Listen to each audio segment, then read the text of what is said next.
Ladies and gentlemen, welcome to a new episode of the Fintech-Hunting podcast. We have a very special guest for you today. She was one of our first guests, and now she is back, episode number 90. She has extensive experience in real estate and mortgage finance. She's a cybersecurity expert, and we could not be more lucky to have her on the show today. Please help me welcome Tony Libra, Director of Cybersecurity Awareness at the IL Group. Tobi, welcome. Hi, Michael. It's so good to see you again. I'm so excited to be back. I remember when we did this the first time, and it was so exciting and new, and to see how much you've grown and what's going on is amazing. I love it. Oh, well, thank you. It is great to have you. A lot has happened since the last time we've spoken, right? Yes. You know, the pandemic hits, everyone goes to digital. So what has happened in the world of cybersecurity as everything was forced to go to digital? Let's talk about that before we talk about things opening up. Give me some insights on what you saw happening. You know, it was a crazy time for us here at IL Group because working in finance, you always had specific roles that were remote workers, and it was very normal to them. But the majority were not. They were office dwellers.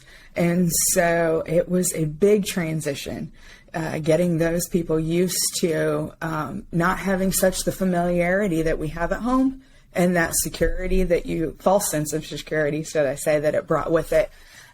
You'll do a lot more on your home network than you will on your work network. So it was really getting the training and the awareness out there that we had to treat it the same. What were some of the hiccups? What were some of the things that really caught people either off guard or that they weren't prepared? Or what are some of the things that they kind of fell victim to as we talk about cybersecurity during this pandemic? I think the biggest thing we saw is just the human condition. With any tragedy, you know, that is a target for bad guys. It doesn't matter if it's cyber or if it's in the physical world. So that was the biggest issue that we had to attack is their sense of attacking such a chaotic, unknown thing that we went through with COVID, and everyone in the country transferring, no matter their industry, to remote working and Zoom meetings, and all of these things were happening over the internet, and it became a playground. Great point. And I think it's something that we still have to be very cognizant of. Just because things are starting to open up and we're getting a chance to have some face-to-face interaction and some personal conferences, digital's not going away. Yeah. Cybersecurity and the need to really protect oneself and our organizations is not. So what are some of the key trends? What are some of the numbers, some of the statistics that you're seeing out there as it relates to financial services, real estate, agents? What's taking place in the industry? You know, I think the number one thing that everybody's talking about right now, unless you're living under a rock, is ransomware. We see it everywhere we look. The news, the internet, Facebook, in our industry, at the water cooler, at the copier, everywhere we go, it's ransomware. Who got hit? What was this payment? Oh my gosh, the numbers are insane. I was actually looking at a few different reports over the weekend just preparing for this. One of the crazy number that I came across was the average payment in 2020 was $330,000. Wow. It's up 311% from 2019. And this report came out in the fall of last year. So when we think about those numbers and the increase, when you start talking in the hundreds of percent, it's an epidemic at that point.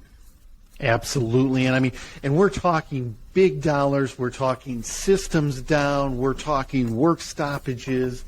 What are some of the things that lenders can do? What are some of the things that real estate agents and brokerages can do to be better prepared for something like that?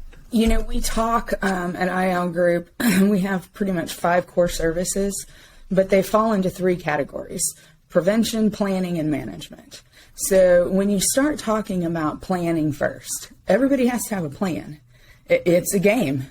It's a game for them, and if we don't agree to play the game, we're never going to win. So that planning of your game plan is the most important part.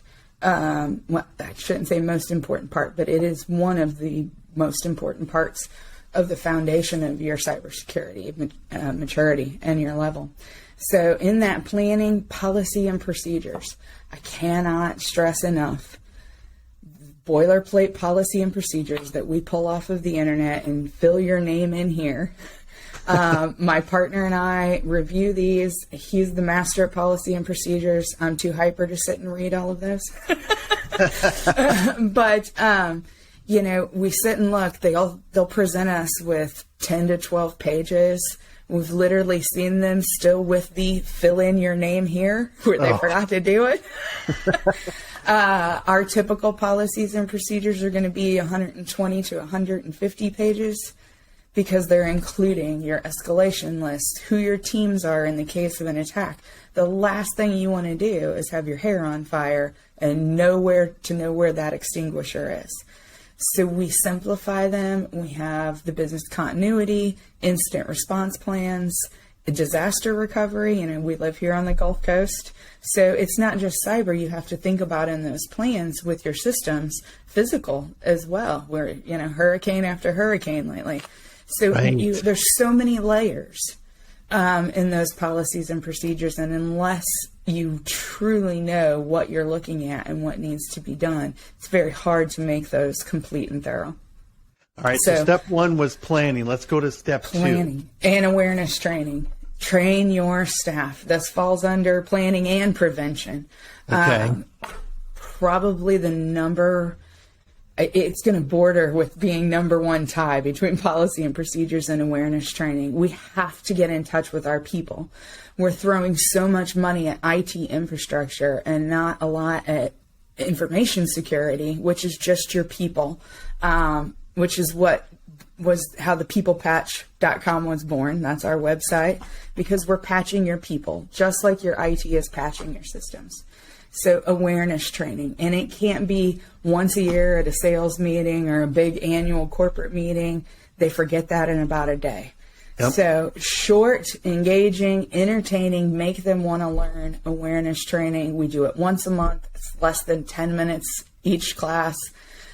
We do a lot of gamification. We try to keep positive competition within the company. So there's leaderboards. And what we've seen out of that is everybody's talking about it. Hey, what'd you get on your quiz? And it becomes this great positive competition, but they want to learn about it. And we keep those short increment subjects that are relevant to the time. So they're changing constantly. We've pushed out a ton on ransomware in the last few months just because of what's going on. Right. Well, as you talk about that planning and, you know, you have 200-page document, I can imagine it's got to be very difficult to get people to actually execute then on that and make sure that it's current, that it's relevant, yes, that it stays up to date. And then to your point of really getting your teams to buy in, tell me about some of the challenges that presented as we're dealing with COVID, as you're talking about Zoom, go-to meetings. You can't always meet live with staff. A lot of the staff wasn't even coming into the buildings. Correct. What happened there? In the beginning, we were just preaching VPNs, to be supplying VPNs to your remote workers because of that fact. Not a lot of people use them at home. You know, there's a false sense of security when you're in your house. It's no different. There's absolutely no difference of being in your office and being at your dining room table. Well, and you're right, though, but it's a different mindset for people of, hey, I can go check out this, I can download this attachment, I'm going to click on here, and then the next thing you know, they just expose themselves to all kinds of challenges and problems. Right. And you think about the people that were coming and going from our house, cleaning services or lawn maintenance, all of delivery people, and we have an office, an entire company office spread out on our dining room table. People weren't thinking about that in the physical sense, too. Who's coming and going from your house that has 2 or 3 gatekeepers at an office to go through that can be seeing what you have laid out? So that physical security and the false sense of security we have at home was probably our biggest obstacles with remote workers. So many good points. And I think, as we talk, as the industry is moving forward and things are starting to open up a little, and you're seeing a lot of these hybrids Yes. come into the office for a couple of days, work from home. What kind of additional challenges does that present to everything that we're discussing? The dreaded stolen USB. Right. We're throwing everything and all of our information and easily tracked files that we use a lot on USBs. We're taking them back and forth to an office. We're going to Starbucks now that things are back opened up. We're going to restaurants to, get out of the home or not be at the office. And those things left laying around. You have to be conscious all the time of where your company data is. And that those things are levels of access. Not everybody needs to have those. Well, and that's a great point, because I know a lot of organizations have just said the laptops we are going to distribute don't have access to a USB. We're not going to allow you to exchange data that way. And yeah, I know it's a little inconvenient for some people, but it's much more secure than one of those getting in someone else's hands or anything like that.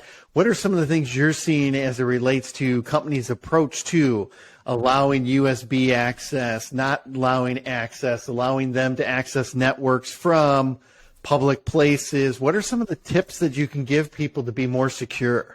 I'll tell you, even within our client base, we've seen a whole lot go to issuing laptops, like you're saying, not letting people use their personal laptops for both personal and business, which is a great step.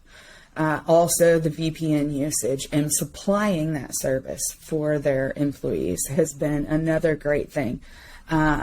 It's also just that repetitive motion of getting used to a new normal.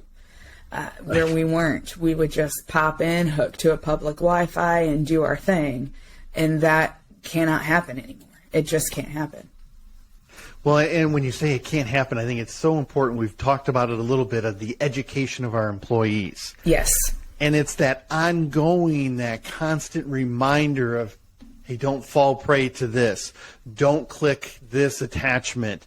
Don't go to the public. And it's human nature, right? People have been cooped up. They're excited about getting out. Absolutely. I've now traveled to a few conferences, and you see people, whether it's at Starbucks, you see people in the hotel lobby. They're excited to be out and about, but they're now on their laptop. They're now doing a lot more on their cell phone. What kind of risks does that involve then? It opens you up to everything. It opens you up to any attack. I think we try very hard not to preach paranoia. This is the world we live in, but there's no reason to always be scared of it. But you do have to acknowledge it. And so hiding our head in the sand, upper management or C-suite folks, we can't do that anymore. You have to assume that everybody is vulnerable and everything is vulnerable. Every device they're opening, everything they're doing. We talk a lot about social media. We live behind Facebook and LinkedIn now, and getting on those public networks, they're going to see what you're doing. On a personal note, we talk a lot to our colleagues, because we both have kids when we're out speaking, the safety of our families. You don't have to post everywhere you are. You don't have to post when you're gone. Tying where you work to a personal Facebook account is extremely dangerous. You talk more freely about what's going on in your office to your personal friends. Promotions. They see when people are promoted. They see if you're in an accounting department. They see who has the money and who has access.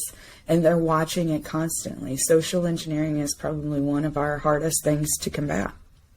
Interesting. And I think it's so important. We talk about the need, especially when COVID hit, for being virtual, being digital, leaning in and building relationships and rapport.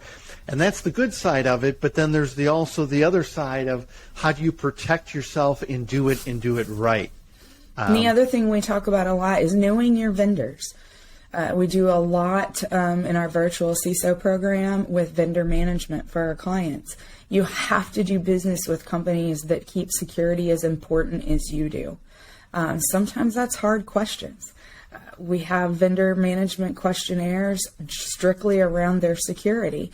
And sometimes that gets hard because people don't want to say that they're behind or that they're not quite up to what it should be. We need them to be open with us at that point because we can only help if we truly know your real picture.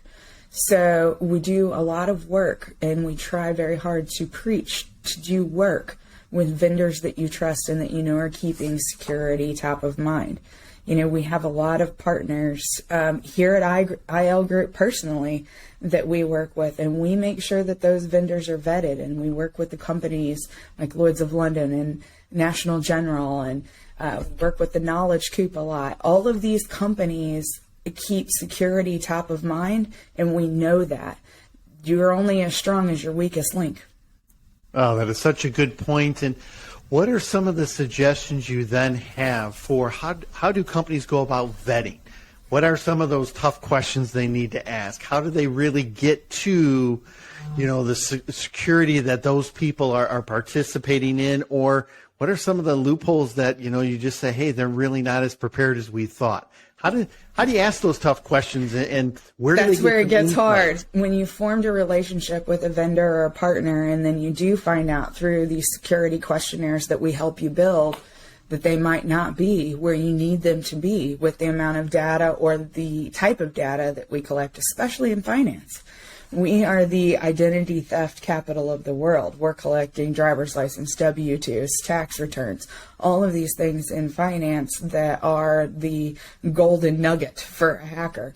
So you do have to do these questionnaires, and you have to have all of the questions right, and you have to make sure that they're filling them out correctly and checking on that. There is nothing wrong with double checking on your vendors and partners. They do it to us here at IL Group, and we have a cybersecurity division. It makes my heart warm when they ask us deeper questions.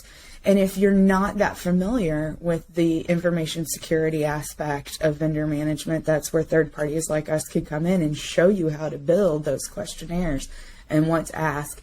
And then instead of it affecting your relationship, we go in as a virtual CISO program and we talk to them on your behalf.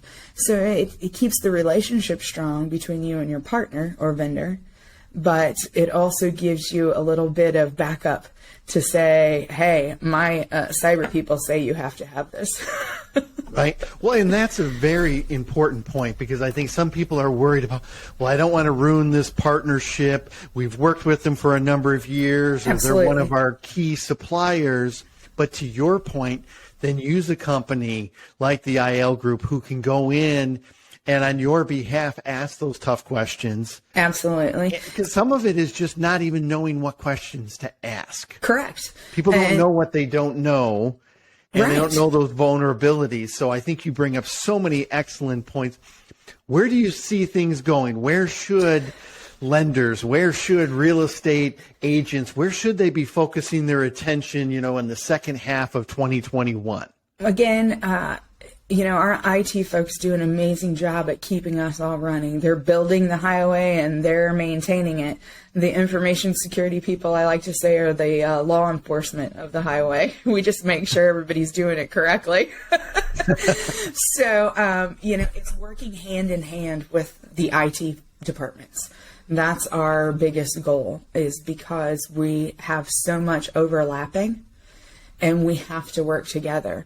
But all of budgets are constantly thrown at IT infrastructure and your network. We need to start realizing we have to put some of that money towards our people. What is the best way for people to get that in their budgets, right? This is the time of year. We're getting close. We're not quite there yet. We're still in July, but right. By fall, everyone's going to have to really work through and vet out their budgets for 2022. Right. Well, it's great that you say that. We actually have a great software program that with one of our partners, and a lot of firms are going to this, and it quantitates and it gives a true scenario of your most common risks for your industry. So when we're dealing in finance, we're talking about phishing emails and ransomware and those types of data breaches. And it will show for your size, your geographic location, and your business operations what your risks are and what controls you should have in place. This is what a breach for ransomware would cost you.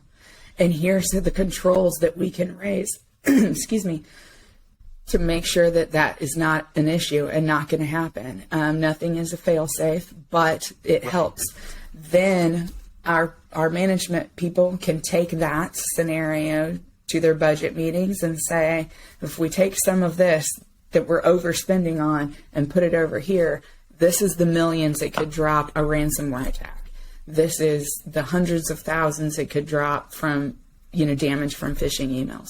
So you have to have those hardcore numbers, and we really do a good job here at iAuger building those out for our clients.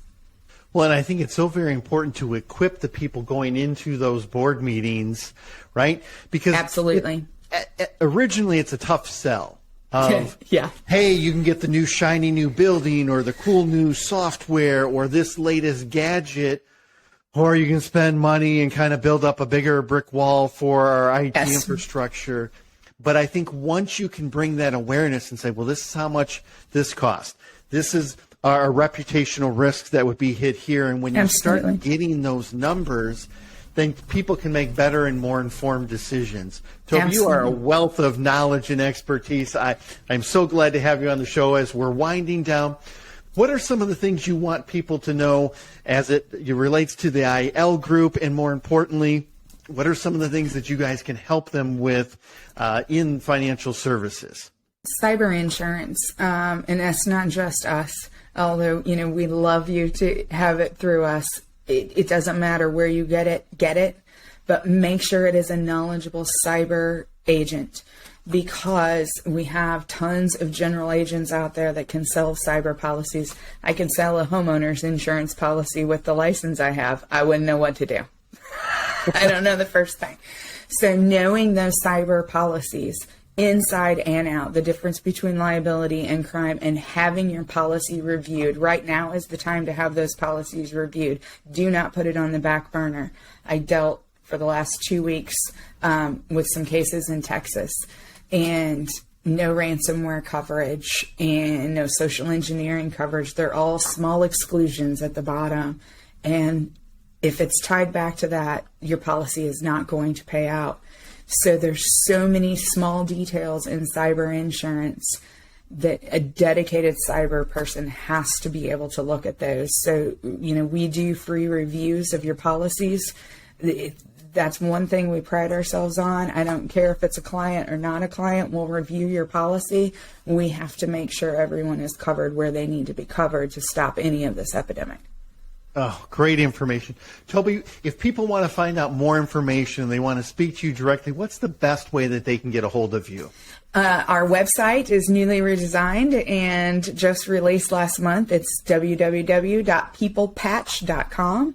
You can find all our contact information there. We have several awareness training videos for free to share with your staff on there. Ton of information about all of the services. We release new things that have happened, new attacks, new trends that are coming out.